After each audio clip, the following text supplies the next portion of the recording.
أعوذ بالله من الشيطان الرجيم. بسم الله الرحمن الرحيم. الحمد لله رب العالمين وبه نستعين. اللهم صل على سيدنا محمد النبي الأمي وعلى آله وصحبه وسلم. رب اشرح لي صدري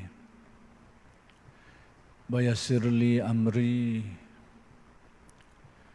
واحلل عقدة من لساني يفقه قولي ولا حول ولا قوة إلا بالله العلي العظيم. إلهي أنت مقصودي ورضاك مطلوبي، أعطني محبتك ومعرفتك. السلام عليكم ورحمة الله وبركاته. الحمد لله والشكر لله wassalatu wassalamu ala rasulillah amma ba'du.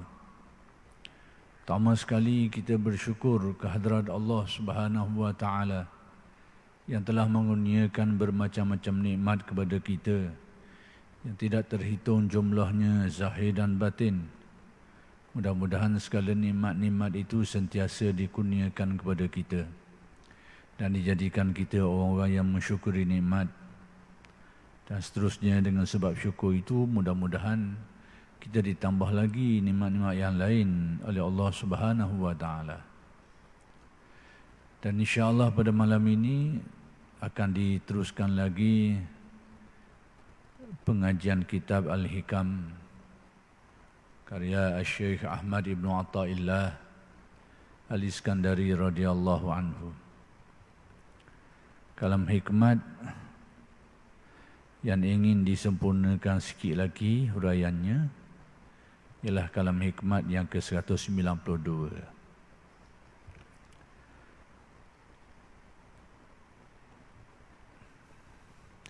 iaitu Sahl bin Abdullah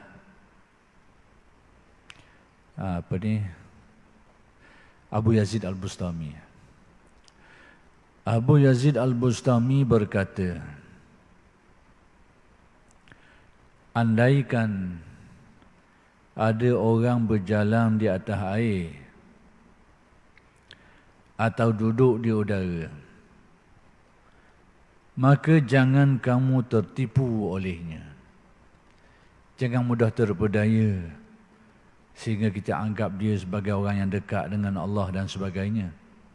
Sebab apa? Belum tentu lagi. Yang ini semata-mata berlaku perkara-perkara pelik, berlaku perkara-perkara aneh kepada seseorang itu semata-mata itu tidak cukup untuk bukanlah petanda bahawa orang itu merupakan orang yang dekat dengan Allah. Jadi menjadikan perkara-perkara yang aneh, yang pelik, yang luar biasa sebagai tanda kedekatan seseorang itu dengan Allah, itu adalah bacaan yang silap. Itu adalah pedoman yang silap. Maka di sini Syekh Abu Yazid Al-Bustami berkata, jadi sekiranya ada orang yang dia ni boleh berjalan atas air, atau dia boleh terbang, boleh duduk di udara, maka jangan tertipu, jangan terpedaya olehnya. Jangan mudah-mudah kita anggap dia ni sebagai orang yang dekat dengan Allah. Semata-mata kejadian aneh itu tidak cukup. Ia bukan sebagai dalil yang lengkap, dalil yang betul yang menunjukkan kepada kedekatan dan kesolehan dan kedekatan seseorang itu dengan Allah. Sehingga kamu perhatikan, yakni sehingga kita tengok dulu aspek lain. Semata-mata tengok berlaku perkara pelik ni, jangan terpedaya lagi.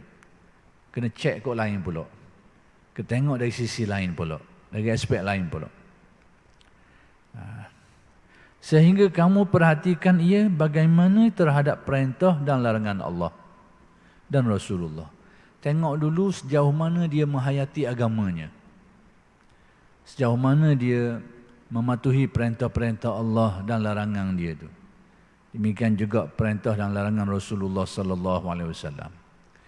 Jadi bila kita berdepan dengan kisah yang semacam ni, berjumpa dengan orang yang terjadi pada dia perkara yang pelik, yang aneh, yang luar biasa, maka jangan cepat-cepat kita terpengaruh dan terpedaya dengan keadaan tu.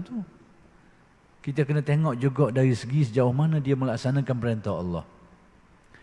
Yang ni sejauh mana orang ni melaksanakan urusan agama dia. Sekiranya orang ini ternyata orang yang baik, orang yang mematuhi urusan agamanya, memiliki akidah yang betul, yang sahih, yang kuat keyakinan dia, akhlak dia bagus, amalan soleh dia baik, kewajipan-kewajipan agama terlaksana, tertunai dengan baik, maka perkara-perkara pelik yang berlaku pada dia itu, maka zong tinggi, jangkaan kita itu tinggi, kemungkinan itu adalah keramat. Kemungkinan itu adalah kekeramatan atau keramat atau ma'unah, yakni pertolongan Allah kepada orang Islam lah.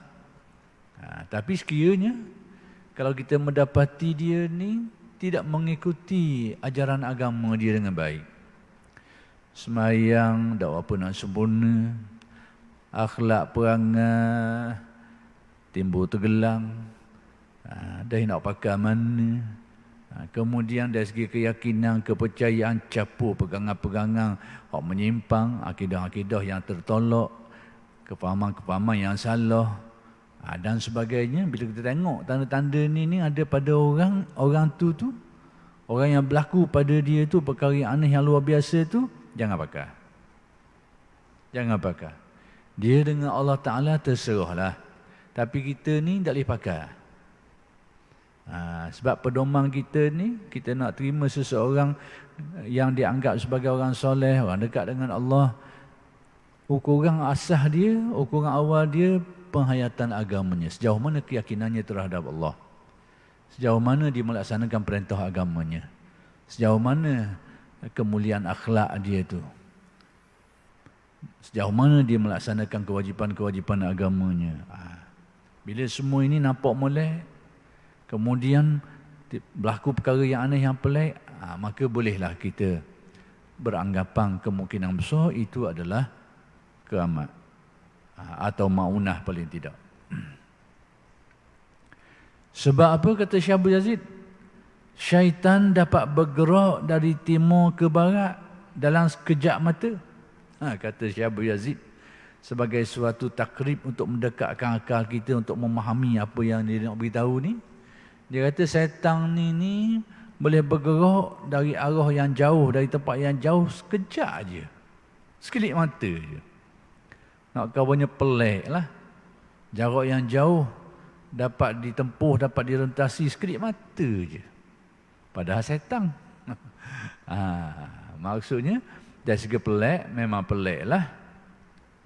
Dari segi kita ni sebagai manusia, memang pelik lah benda tu.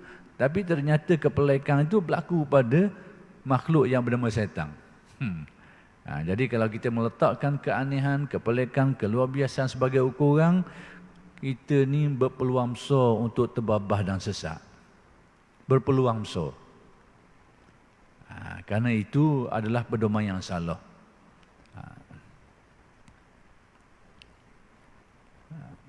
Dan dia tetap mal'un. Yang syaitan itu sekalipun memiliki kelebihan seperti tadi tu, dapat pergi ke jarak tempat yang jauh sekelip mata saja, tapi dia tetap bertaraf mal'un, dilaknat oleh Allah Subhanahu wa taala. Jadi atas perkara pelik yang berlaku pada manusia itu tak boleh nak buat pedoman yang tepat. Kena tengok aspek-aspek lain. Sekiranya melengkapi, barulah kita boleh bersangka baik. Mudah-mudahan itu adalah keramat atau maunah. Jadi perkara-perkara seperti ini perlu kita fahami, sebab dunia hari ini banyak berlaku kejadian-kejadian orang tertipu, terpedaya kerana melihat aspek-aspek tadi tu. Banyak orang terkena. Banyak orang kena tipu, kena diperdaya. Dan antara sebabnya kerana mudah terpengaruh dengan perkara-perkara aneh dan luar biasa. Banyak berlaku dalam masyarakat. Pengalaman orang-orang yang kita kenal ni banyak, yang melibatkan banyak perkara. Bahkan sesetengah orang tu menggunakan perkara-perkara aneh, kelebihan-kelebihan tertentu yang ada pada dia, yang mampu dia buat tu, perkara-perkara pelik yang mampu dia dicapai tu, sebagai satu bahan ataupun sebagai satu benda untuk dia cari pengikut dan pengaruh. Sesetengah tu dia gunakan itu, gunakan keanehan, kepelikan itu untuk menarik perhatian orang. Jadi kalau kita ada kefahaman yang betul, kefahaman yang baik dalam perkara ini, insya-Allah tidak terpedaya lah. Tapi orang yang tidak ada pengetahuan tentang ni, tidak ada kefahaman tentang perkara ni, itulah yang mudah kena diperdaya, diperlihatkan, ditunjuk tentang perkara-perkara yang pelik, yang luar biasa. Setengah tu tak berlaku pun depan mata, tapi digembar-gembur, diceritakan. Cerita tu lebih. Tukang bawa cerita ni, tukang karuk ni ramai. Tukang karuk ni. Tukang karuk bawa cerita ni. Orang ni tak ada benda-benda pun kadang-kadang.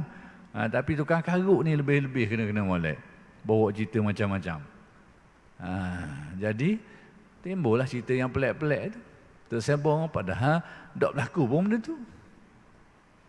Setengah tu pula kadang-kadang, dia sengaja suruh orang. Disuruh orang supaya membawa cerita-cerita, menceritakan tentang dirinya ni, tentang hal-hal yang aneh dan pelik. Semua alamat-alamat tu alamat yang tidak sihat. Sekiranya kita menemui seseorang yang ada ciri-ciri seperti itu, dia ingin diketahui, dikenali. Dia ingin supaya hal-hal yang berlaku pada dia tu diketahui oleh orang, tersebar berita. Bahkan kadang-kadang dia yang mendorong orang, mengarahkan orang, menyuruh orang supaya menyebarkan berita tu, menceritakannya. Kalau kita temui alamat-alamat seperti ini pada orang-orang berkenaan ini, jauhi dia. Jauhi. Golongan awliya, mereka ini orang-orang yang Allah Ta'ala muliakan, kadang-kadang dimuliakan dengan perkara-perkara yang pelik dan aneh. Tapi mereka itu, antara sikap mereka itu, mereka tidak berbangga dengan keanehan yang berlaku pada mereka itu. Apatah lagi nak disebar-sebarkan, apatah lagi nak diwar-warkan, nak dicerita-ceritakan, tidak. Itu sikap para awliya dan salihin dulu.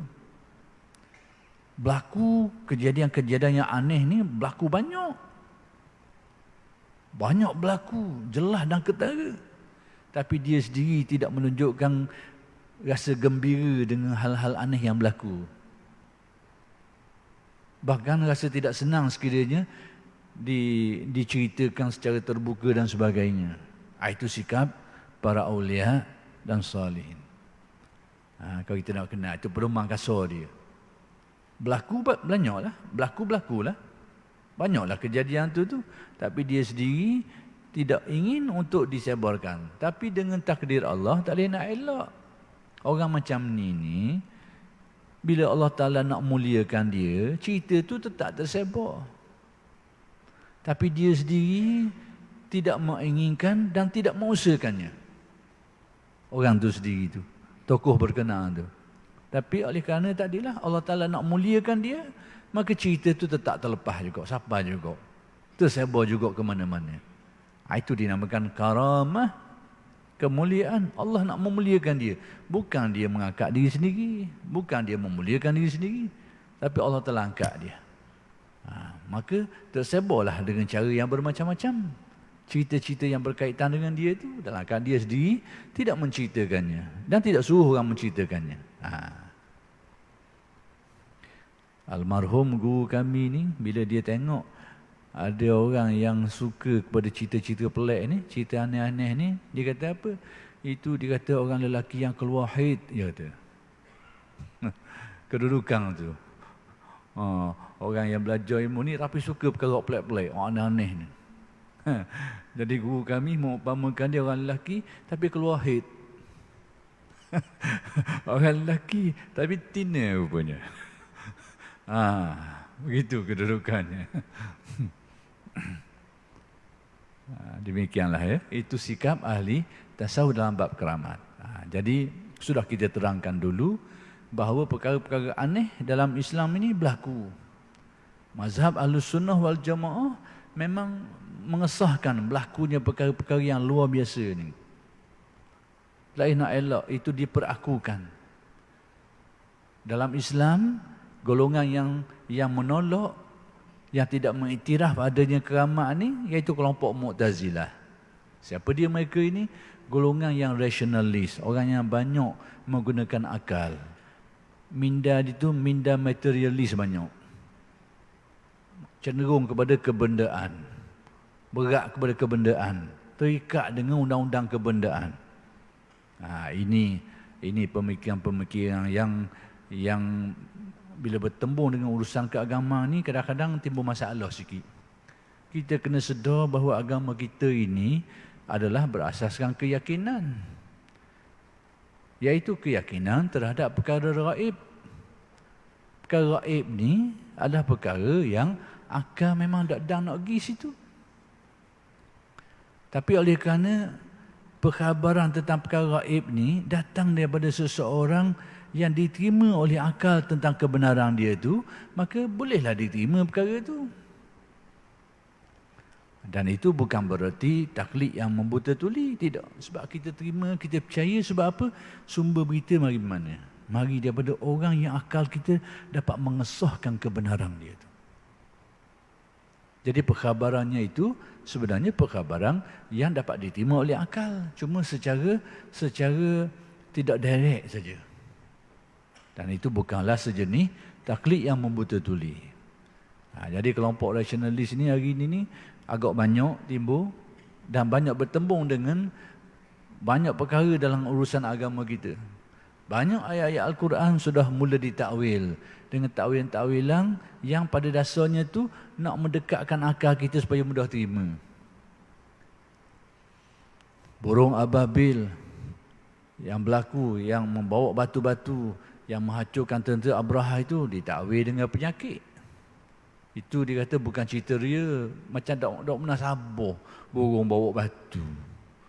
Tohok kena atas ko mati, gajah-gajah habis mati macam gedaung makan dia ulat. Rasa tak pernah sabar ni, jauh dah lalu nakal. Lalu ditakwil, dia kata itu sejenis penyakit. Dia tengok kena kepada tentera Abraha itu sejenis penyakit. Sehingga akhir sekali macam penyakit kusta ke tak kira sampai akhir sekali tubuh ni hancur kerana penyakit itu tu. Begitu. Itu pattern. Saya agak terkejut baru-baru ni bila ada dengar komentar seorang ahli ilmu lah di kalangan orang Arab ni. Terutamanya isu berkait dengan masalah tauhid lah. Kita yang mempelajari makrifat gaya Ahlus Sunnah, mempelajari akidah gaya Ahlus Sunnah wal Jamaah ni, kita meyakini Allah Ta'ala itu ada, bersifat wujud, tidak ada permulaan, yang disebut sebagai kidam, kekal, tidak berakhir, tidak binasa, disebut sebagai baqa', tidak sama dengan segala makhluk ciptaannya yang dinamakan mukhalafah, tidak berhajat sedikit, bergantung sedikit pun kepada makhluk, kepada sesuatu yang lain yang dinamakan qiyamuhu binafsih. Tidak berhajat kepada pencipta, tidak berhajat kepada pertolongan, yang dinamakan qiyamuhu binafsih. Yang Maha Esa, yang tunggal, iaitu dinamakan sebagai wahdaniyah. Yang bersifat dengan sifat-sifat kesempurnaan, kudrat, iradat. Itu sifat-sifat yang kita belajar tentang Allah. Mukhalafah. Tapi akhir-akhir ini kedengar orang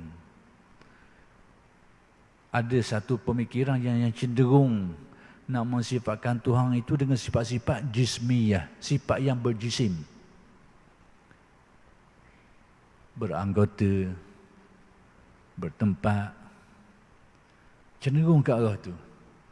Sehingga mereka ni terkejut kita dengar ulasan dia. Dia kata, kesimpulan mudah, saya ambil kesimpulan lah. Dia kata, kelompok-kelompok Ahlus Sunnah wal Jamaah ni yang mengenal Allah dengan jalan i'tikad sifat 20 tadi tu, dia kata percaya kepada Tuhan yang tidak ada. Tuhan yang bersifat wujud, keidam, baka tu dianggap Tuhan yang tak ada. Tuhan yang bersifat mukhalafah, tidak menyerupai sesuatu ni, dianggap Tuhan yang tidak wujud. Nak kawal tebalnya akalang kebendaan dia tu. Otak kebendaan tu tebal dah lalu. Otak maddi tu. Sehingga pada akalang dia tu, sesuatu tu wujud, bila ada saja, mesti dia ada bendanya. Kalau tak ada benda, dia tak wujud. Dia anggap tidak wujud. Jadi kita meyakini Allah Ta'ala itu antara sifatnya mukhalafah. Tidak menyerupai sesuatu pun tak dapat digambarkan. Pada mereka ni, wujud gitu tak wujud, dia kata. Lalu dia katakan, orang yang berpegang dengan faham seperti ini, percaya kepada Tuhan yang tak ada, dia kata. Masya Allah. Itu nak tahu tebalnya ni. Akalang kebendaan ni. Otak terikat dengan kebendaan kuat dah lalu. Sehingga kewujudan yang lain daripada pattern sesuatu yang bersifat fizik, yang bersifat jismiyah ni dianggap macam tak ada. Ini kita kena berhati-hati.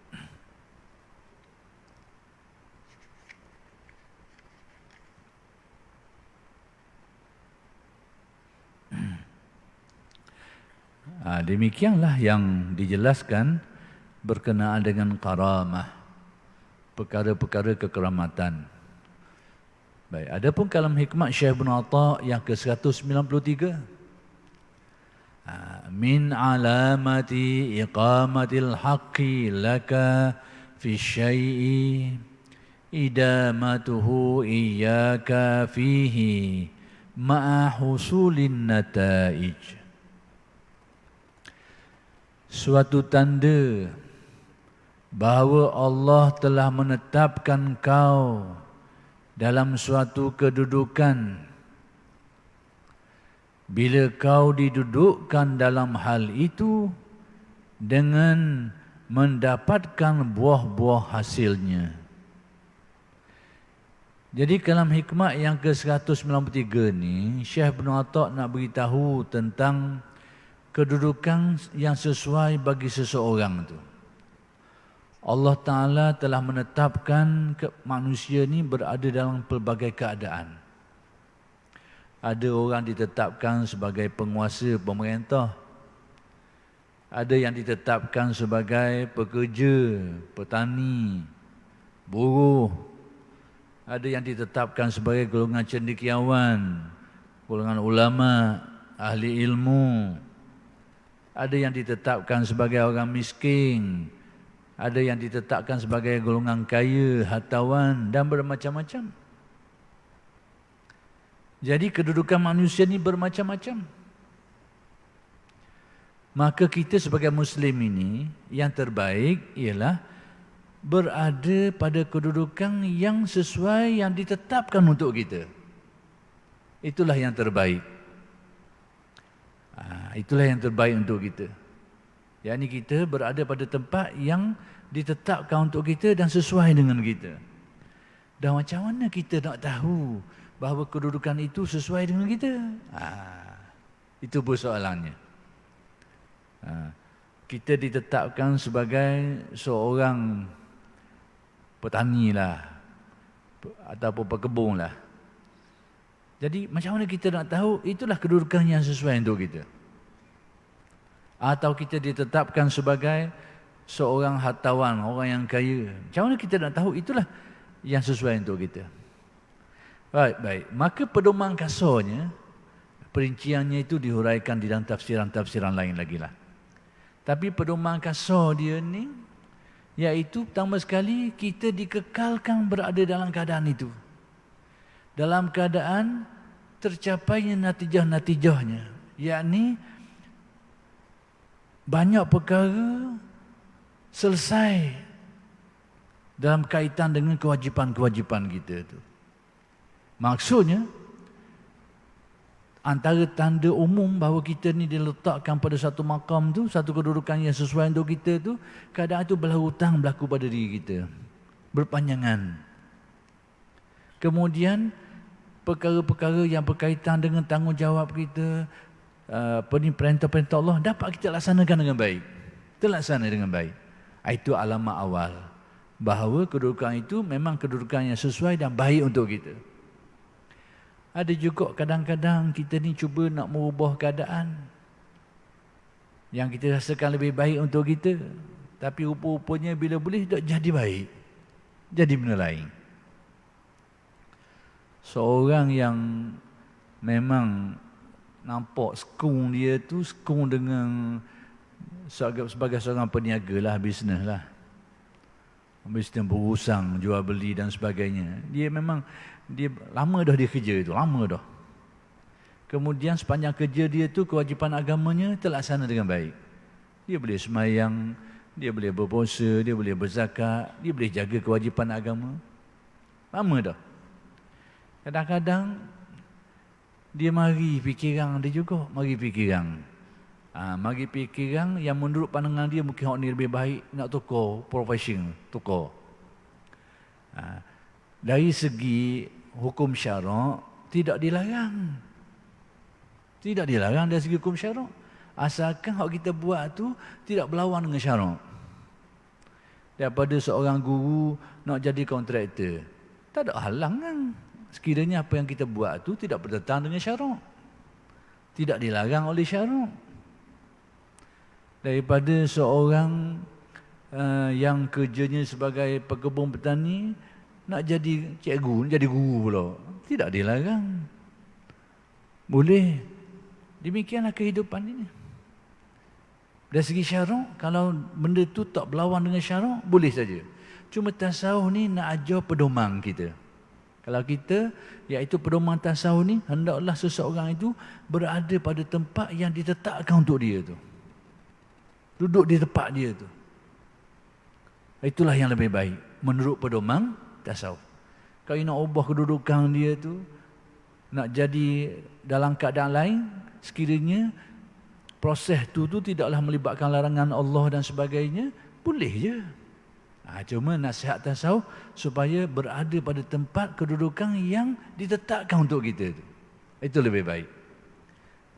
Jadi kadang-kadang seseorang tu, dia contohnya dia di kelaziman hidup dia ni sebagai tukang rumah lah. Tukang buat rumah, tukang buat rumah, menukang kerja dia. Lama, banyak tahun dah dia buat kerja tu. Dia boleh hidup. Kemudian dia boleh laksanakan kewajipan agama dengan baik. Dia boleh solat, dia boleh puasa, nafkah dia selesai. Maksud dia boleh cari nafkah dan sebagainya. Lama dia hidup macam tu. Dan keperluan dia, kewajipan dia dipenuhi. Terlaksana dengan molek. Terlaksana dengan baik. Tiba-tiba mari akalang dia pula. Dia rasa nak tukar kadang, nak jadi tukang belayang pula, nak belayang. Belayang. Ni kerja bertahun-tahun lama dah. Dari segi syarak tidak salah. Boleh je. Sebab itu diharuskan oleh syarak. Tapi akalang dia ni dari segi tasawuf ni kadang-kadang. Ada orang bertukar keadaan berjaya ada. Tapi banyak juga berlaku orang ni bila dia lari profession ni kadang-kadang dia nampak keadaan tu dia rasa lebih baik untuk dia, lebih menguntungkan. Rupa-rupanya bila tukar tu bankrupt dia. Kadang-kadang. Jadi itu kemungkinan-kemungkinan yang boleh berlaku dan banyak berlaku seperti itu. Jadi sebab itu tasawuf menganjurkan kita untuk berada pada tempat yang memang ditetapkan untuk kita. Tandanya macam mana? Maka kaedah umum, pedoman umum yang ditunjukkan dalam tasawuf bahawa kedudukan itu sesuai untuk kita, dikekalkan kita dalam keadaan itu. Maksudnya, lama kita duduk dalam keadaan itu, berlarutan. Dan sepanjang kita berada pada keadaan itu, natijahnya tercapai. Iaitu apa benda? Kewajipan-kewajipan, keperluan-keperluan tertunai. Bila ada perkara ni, hendaklah kita faham itu sesuai untuk kita. Molek dah tu. Maksudnya molek untuk kita. Lama kita boleh duduk dalam keadaan tu berlarutang tu. Kemudian nafkah keperluan kita beres, selesai. Kewajipan kita terlaksana. Molek dah tu kata. Tapi kalau kita nak tukar keadaan lain, boleh dari segi syarak. Cuma tasawuf menganjurkan seseorang tu lebih baik berada pada keadaan. Itu pedoman tasawuf. Tapi sekiranya keadaan yang kita berada tu keadaan yang dikatakan tidak sesuai. Seperti apa? Banyak keperluan kita tidak tertunai. Kewajipan-kewajipan agama itu terhalang, tidak terlaksana. Itu keadaan itu mungkin tak sesuai dengan kita. Maka carilah mana yang lebih baik yang dapat memenuhi keperluan tadi itu. Itu pedoman tasawuf secara kasar.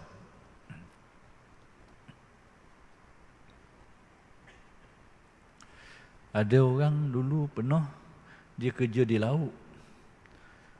Ada orang 2 minggu, ada orang sebulan kerja di laut.